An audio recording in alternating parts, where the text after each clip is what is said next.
আম বই পড়ার অভ্যাসটা হয়েছে খুব ছোটবেলায়। এমন একটা বাসায়, এমন একটা পরিবেশে আমি বড় হয়েছি, যেখানে বইয়ের আ মানে খুব আ অনেক বই ছিল আমাদের বাসায়। তো সেইগুলো থেকেই আসলে দেখতে, দেখতে একটা বড় হওয়া। বই পড়ার অভ্যাসের পিছনে সবচেয়ে বড় অবদানটা আমার মায়ের। মা সবসময় যে কাজটা করত, আমাদেরকে বই উপহার দিত। যেমন একটা বই যেটা নাকি আমার মা আমাকে ১ম উপহার দিয়েছিল। সেই বইটা কিন্তু এখনো আমার কাছে আছে। আ সেই বইটা আ আ আমার বয়স যখন ৪ কি ৫ তখন আমার মা আমাকে সেই বইটা দিয়েছিল। তো সেই বইটা ধরলে এখনো সেই ছোটবেলার সেই গন্ধটা আমি এখনো পাই। সেটা হচ্ছে 'সোনালী কুঠার'। সেটা চাইনিজ একটা ফোক টেল এর উপরে একটা বই ছিল। খুব দুর্দান্ত ইলাস্ট্রেশন ছিল। খুব চমৎকার বাচ্চাদের জন্য সেই বইগুলো এখন পাওয়া যেত। এখন কেন যেন সেই বইগুলো আর হচ্ছে না। এমনি প্রচুর বই কেনা হতো। তো বই কিনতে, কিনতে একটা জিনিস দেখলাম যে কিছু, কিছু বই আছে যেগুলো আ খুব সহজলভ্য না এবং ভীষণ দুর্লভ। সেই বইগুলোর প্রতি একটা আগ্রহ জন্ম নেয়। তা আমি ছবি আ কালেক্ট করি। তারপরে সেই ছবি কালেক্ট করতে, করতে দেখলাম যে আ ইন্টারন্যাশনাল মার্কেটে বইয়ের একটা হিউজ ডিমান্ড যেই ওল্ড বইগুলোর। তো সেগুলো নিয়ে আমার খুব আগ্রহ জন্মগ্রহণ করে। সেখান থেকে আমার মনে হয় যে আমি কেন বাংলাদেশের যেই দুর্লভ বইগুলো আছে সেগুলো সংগ্রহ করা শুরু করি। আমার সংগ্রহে বেশ কিছু পুঁথি আছে। ৪ টা স্টেজে। একটা হচ্ছে গিয়ে তালপাতার উপরে পুঁথি, আরেকটা হচ্ছে কাঠের একটা ব্লকের উপরে পুঁথি। তারপর একটা হচ্ছে তুলট কাগজের উপরে পুঁথি এবং আরেকটা হচ্ছে এমনি যে নরমাল কাগজ সেটার উপরে হাতে লেখা। পুঁথিগুলোর বয়স অনেক হবে, প্রায় ৩০০-৪০০ এরকম বছর হবে। ৩০০-৪০০ বছর পুরনো এই পুঁথিগুলো। কিন্তু কার্বন ডেটিং করলে হয়তো প্রপার ইনফরমেশনটা পাওয়া যাবে। যে লোক আমাকে পুঁথিগুলো সাপ্লাই করে সে আ দেখলাম যে খুব নার্ভাস। তারপরে তাকে জিজ্ঞেস করলাম যে, "কেন? মানে এত নার্ভাস হওয়ার কি কারণ?" সে সে বলল যে, "এইটা পুঁথিটা মানে সনাতন ধর্মাবলম্বীদের একটা পূজার উপকরণ।" আ তো সেখানে এরকম গুরুত্বপূর্ণ একটা ব্যাপার তার যে গৃহস্বামী ছিলেন, যার কাছ থেকে সে পুঁথিটা ছিল, তাকে বোঝাতে তার অনেক সময় লেগেছে। তাই যখনই এই পুঁথিটা আমার হাতে আমি টাচ করি, তখনই আমার কাছে খুব মনে হয় যে খুব আ আ ধর্মীয় একটি ব্যাপার এটার সাথে জড়িত আছে। অনেকদিন হয়তো পূজা অর্চনা করা হয়েছে এই পুঁথিটাকে। আমার সংগ্রহের ভিতরে আমি বলব যে সবচেয়ে কঠিন যে সংগ্রহটা ছিল সেটা ছিল একটা বই 'ফ্রিডম অফ বাংলাদেশ'। সেটা হচ্ছে কিশোর পারেখ একজন ফটোগ্রাফারের বই। সেই বইটা আমার সংগ্রহ করতে হয়েছে আর্জেন্টিনা থেকে।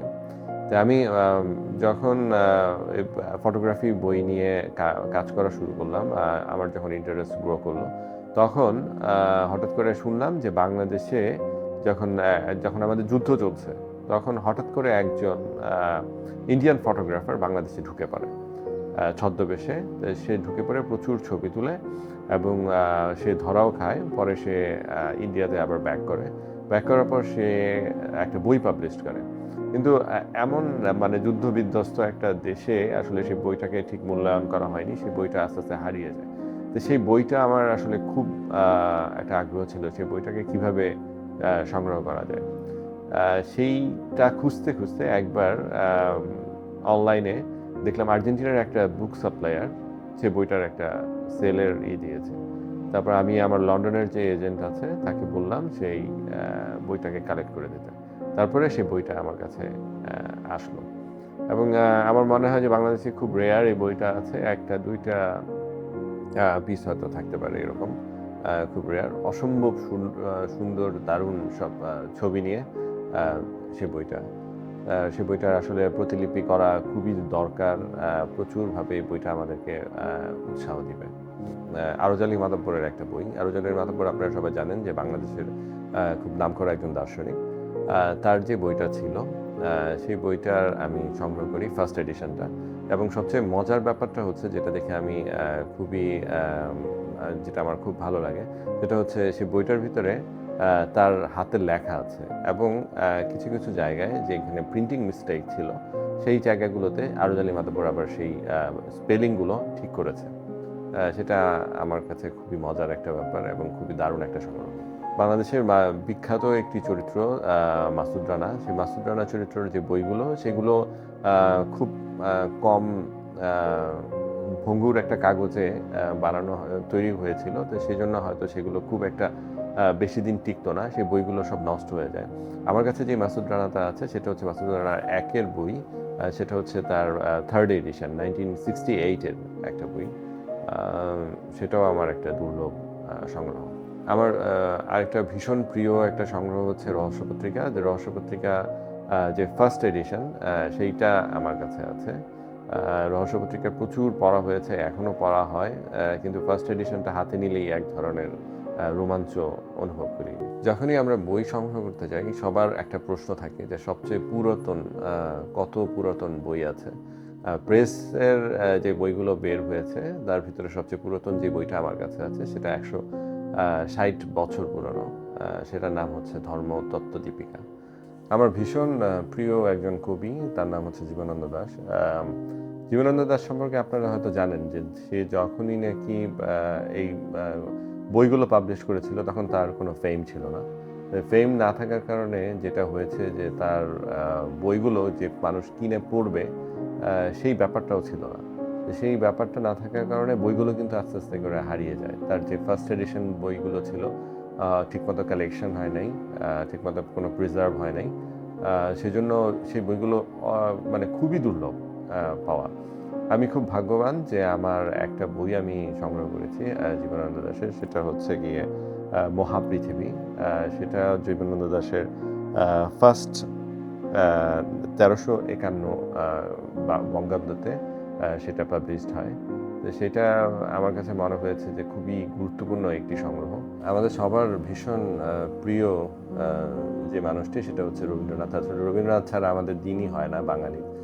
সেই রবীন্দ্রনাথের যেই জিনিসটা, যে রবীন্দ্রনাথের অসংখ্য বই, সেই বইগুলো হয়তো পাবলিশড হয়েছে। আমাদের কাছে যে বইগুলো থাকে সেগুলো রবীন্দ্রনাথের জীবদ্দশার বইগুলো হয়তো থাকে না, খুব রেয়ার। কিন্তু আমার কাছে বেশ কিছু রবীন্দ্রনাথের ফার্স্ট এডিশনের বই আছে। যেমন এই বইটা যেটা পটু, সেই বইটা হচ্ছে গিয়ে প্রথম সংস্করণ 25শে বৈশাখ 1343 সালে। আমি আমার ভীষণ ভালো লাগে যে কবিগুরু তখন বেঁচেই ছিলেন, হয়তো বইটাতে তার হাতের ছোঁয়াও হয়তো লেগেছে। সেটার ভাবতেই আমার খুব ভালো লাগে। আর রবীন্দ্রনাথের পাশাপাশি আরেকজন ভীষণ প্রিয় হচ্ছে গিয়ে নজরুল ইসলাম, আমাদের কবি। নজরুল ইসলামের বইগুলোও তার যে ফার্স্ট এডিশনের যে বইগুলো সেগুলো খুব রেয়ার। তা আমার কাছে সেরকম নজরুলের কিছু বই আছে। একটি বই আমার খুব প্রিয়, সেটা হচ্ছে গিয়ে পূবের হাওয়া। আমার কাছে যেই পাবলিক সংস্করণটা আছে সেটা হচ্ছে প্রথম সংস্করণ, সেটা হচ্ছে 1332 সালের। সেটা ভীষণ দুর্লভ। নজরুলের বই এমনিতেই কম পাওয়া যায়, তারপরে এই সংগ্রহটা খুব দারুণ একটা সংগ্রহ। সিগনেচার করা বই আছে, সেটা হচ্ছে ডাক্তার মোহাম্মদ শহীদুল্লাহ, তার অমর কাব্য। সেই বইটা ডাক্তার মোহাম্মদ শহীদুল্লাহ সিগনেচার করেছিলেন। সেটা আমার মনে হয় যে ভীষণ রেয়ার, তার হাতের লেখাটা খুঁজে পাওয়া আসলে খুবই দুর্লভ। যখন কেউ কোনো কিছু সংগ্রহ করতে শুরু করে, এটা একটা নেভার এন্ডিং একটা প্রসেস, যে এইটার ভিতরে আসলে কোনো শেষ নেই। সবসময় খালি সংগ্রহ করতেই মন চায়, সবসময় মনে হয় যে এটা সংগ্রহ হলো না, এটা হলো না। কালেকশনটা একদম নিউ একটা ব্যাপার, মানে হয়তো অনেকেই কালেকশন করেছে কিন্তু এইভাবে করে কালেকশন কেউ করেনি। সেইখান থেকে আমার মনে হচ্ছে যে একটা প্রপার যে একটা মার্কেট সেটা এখনো ক্রিয়েট হয়নি। এই সংগ্রহটা হওয়া খুব জরুরি। প্রচুর বই আমাদের হারিয়ে যাচ্ছে, সেই বইগুলো যদি আমরা সংগ্রহ করতে পারি তাহলে আমাদের কাছে থেকে যাবে, আমাদের পরবর্তী প্রজন্ম সেটা থেকে উপকৃত হবে।